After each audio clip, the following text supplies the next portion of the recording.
Hello, everyone, and welcome to another chapter of Jack Jameson, archaeologist and avid adventurer. Penned by Raylan Mason, narrated by me, Brian Shepard.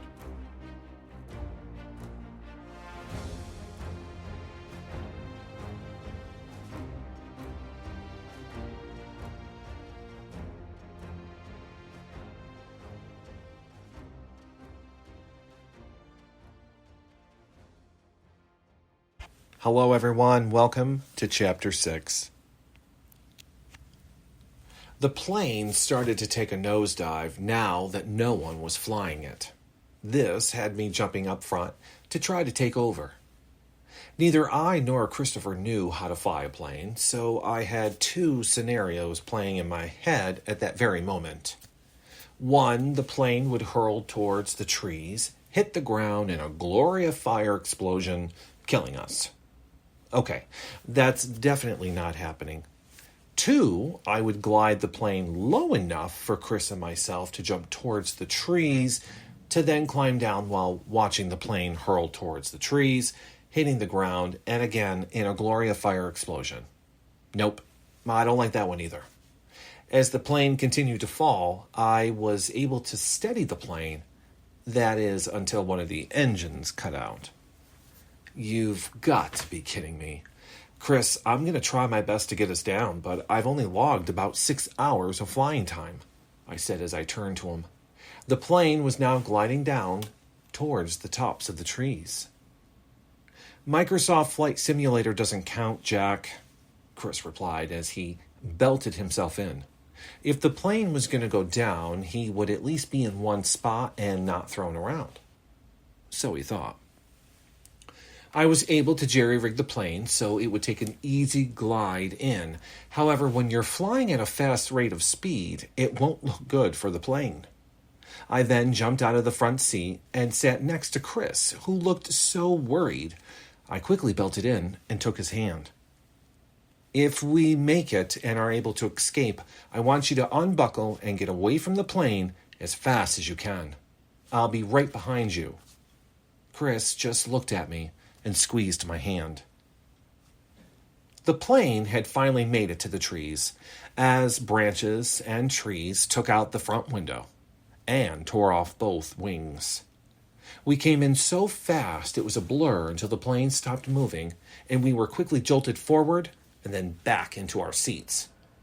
Sitting for a couple of seconds while looking at what was happening, it seems as if the body of the plane got stuck between two trees and was hanging in the air at least 100 feet. Time to go, I thought as I unbuckled. Chris followed suit and undid his as I tried to open the door. The door was pinned closed by the tree, so the only way out was through the window. Chris, it looks as if though we're going out the front, I said as he just looked at me wide-eyed. I'm sure what we just went through was a bit of a shock than anything he's been through. He just survived a plane crash. Not a lot of people can say that. After he focused, I made him go first. If the plane was to fall, there was no way I was letting it take him.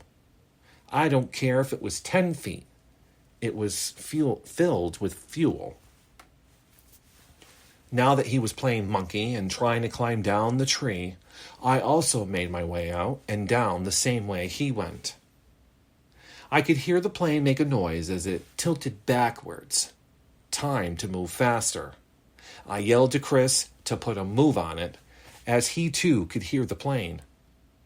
Finally reaching the ground, we then moved away and I saw the plane slip out from the trees, hold, and fall, hitting the ground with force, and then came to a loud glory of fire explosion.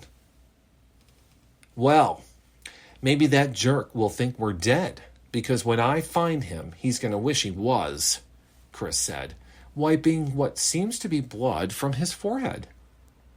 Are you hurt? Let me check you out, I said as I walked over to him to look at what seemed like a superficial cut. Must have been by flying debris.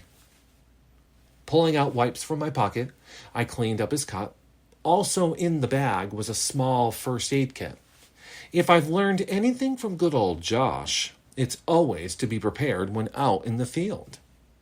I just don't have a camera crew to help if I needed it. Chris just kept looking at me while I cleaned him up. I gave him a Band-Aid to cover the cut. Thank you. I could have done that. Chris, I would never let you bleed. I'm sorry you were hurt. Making sure to keep eye contact. In a way, I missed him. Maybe if we talk more, we can figure out what went wrong in the first place. The good thing was, we still had our bag, which Chris was holding onto, which had most of our stuff. Water, dried fruit, nuts, and lots of water. The other good thing was that the cell phones still worked. Well, no service anyway.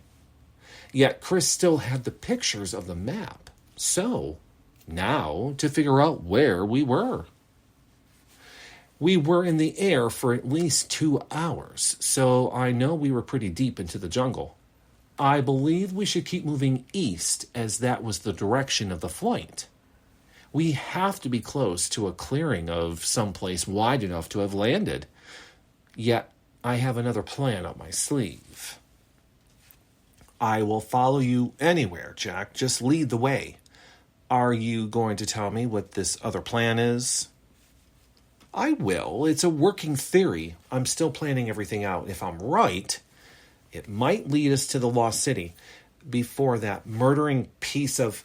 Jack, he interrupted as always. I'll say it one of these days. Just think of diamonds, I said with a smile. As much as I would like a little bling myself, what does that have to do with your plan?